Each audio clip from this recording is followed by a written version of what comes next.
Hello learners, welcome to Sure Question Academy. Please watch the videos, like and subscribe to the channel. നമുക്ക് ഈ physics ചോദ്യം പരിശോധിക്കാം. താഴെ കൊടുത്തിരിക്കുന്ന ചിത്രം നിരീക്ഷിച്ച് ചോദ്യങ്ങൾക്ക് ഉത്തരം നൽകുക. ഈ ചിത്രം ശ്രദ്ധിക്കൂ.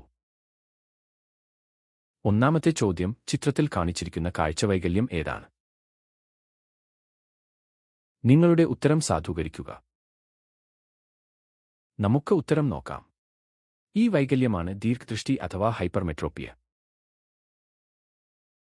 ഇതിന്റെ കാരണം ചിത്രത്തിൽ വളരെ വ്യക്തമാണ്. അടുത്തുള്ള വസ്തുക്കളിൽ നിന്നുള്ള പ്രകാശരശ്മികൾ റെറ്റിനയിൽ പതിക്കുന്നതിന് പകരം റെറ്റിനയ്ക്ക് പിന്നിലായിട്ടാണ് കേന്ദ്രീകരിക്കുന്നത്. ഇതുകൊണ്ട് ദൂരെയുള്ള വസ്തുക്കളെ വ്യക്തമായി കാണാൻ കഴിയും, പക്ഷേ അടുത്തുള്ളവ അവ്യക്തമായിരിക്കും. അതായത് ഇവരുടെ സമീപബിന്ദു സാധാരണ ദൂരമായ 25 സെന്റിമീറ്ററിനേക്കാൾ അകലെയായിരിക്കും. അതുകൊണ്ട് സുഗമമായി വായിക്കാൻ അവർ പുസ്തകം 25 സെന്റിമീറ്ററിനേക്കാൾ അകലത്തിൽ പിടിക്കേണ്ടിവരും. രണ്ടാമത്തെ ചോദ്യം, ഈ വൈകല്യത്തിന്റെ 2 കാരണങ്ങൾ എഴുതുക. ഈ വൈകല്യത്തിന് പ്രധാനമായും 2 കാരണങ്ങളാണുള്ളത്.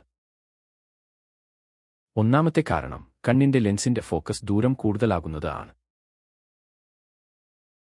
രണ്ടാമത്തെ കാരണം നേത്രഗോളത്തിന്റെ വലിപ്പം കുറയുന്നത് ആണ്. മൂന്നാമത്തെ ചോദ്യം, ഒരു ചിത്രത്തിന്റെ സഹായത്തോടെ ഈ വൈകല്യം എങ്ങനെ പരിഹരിക്കാം എന്ന് കാണിക്കുക.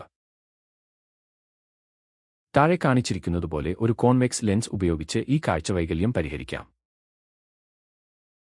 കോൺവെക്സ് ലെൻസ് പ്രകാശരശ്മികളെ നേരത്തെ തന്നെ സംയോജിപ്പിക്കുകയും അങ്ങനെ പ്രതിബിംബം റെറ്റിനയിൽ തന്നെ കൃത്യമായി രൂപപ്പെടുകയും ചെയ്യുന്നു. നന്ദി. Happy learning.